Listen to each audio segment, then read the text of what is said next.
Госсекретарь США Майк Помпео призвал международное сообщество оказать поддержку ищущим убежище уйгурам, казахам и другим тюркам. В рамках официального визита Помпео провел переговоры со своим коллегой Мухтаром Тлеуберди в столице Казахстана. По итогам встречи стороны провели совместную пресс-конференцию. Помпео подчеркнул, что Касым-Жомарт Токаев поддержал программу встречи, которая включает реформы, связанные с экономическим развитием, укреплением демократии и повышением доверия народа к правительству. Подчеркнув, что во время встречи также был рассмотрен вопрос миллионов уйгуров, казахов и других тюрков, содержащихся в лагерях перевоспитания, Помпео пригласил все страны положить конец давлению в Восточном Туркестане и оказать поддержку тем, кто пытается покинуть Китай в поисках убежища.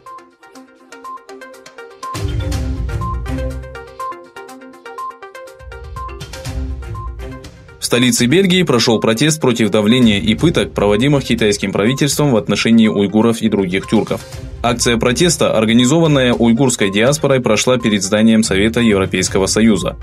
Около 200 участников акции держали плакаты с лозунгами «Свободу уйгурам», «Остановить геноцид» и «Долой концентрационные лагеря».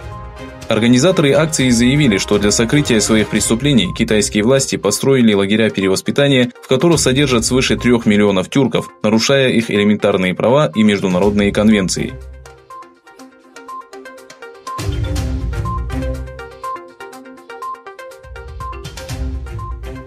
Китайские власти издали указ о запрете захоронения жертв коронавируса. Отныне умерших в результате инфицирования данным вирусом будут кремировать. По всему Китаю были ограничены и пересмотрены похоронные обычаи и установлены кремационные камеры. По последним данным, жертвами вируса стали 305 китайцев. Число инфицированных достигло 14 380 человек.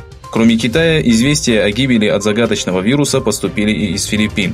Всемирная организация здравоохранения сообщила, что имеются предположения, что 44-летний филиппинец побывал в городе Ухань, ставшем очагом эпидемии. Власти подчеркнули, что за сутки до смерти его состояние быстро ухудшилось.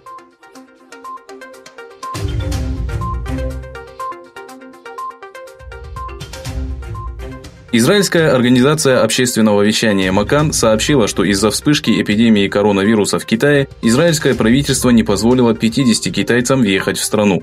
Граждане Китая, прибывшие в аэропорт Тель-Авива транзитным рейсом из России, не смогли пройти таможенный контроль.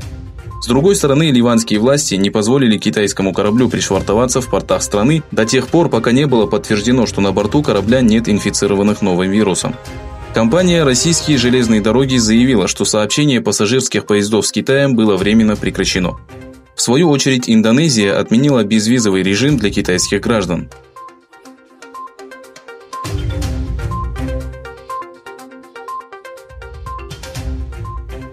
Пожар, вспыхнувший на юге столичного региона Австралии, где было объявлено чрезвычайное положение, охватил площадь свыше 55 тысяч гектаров.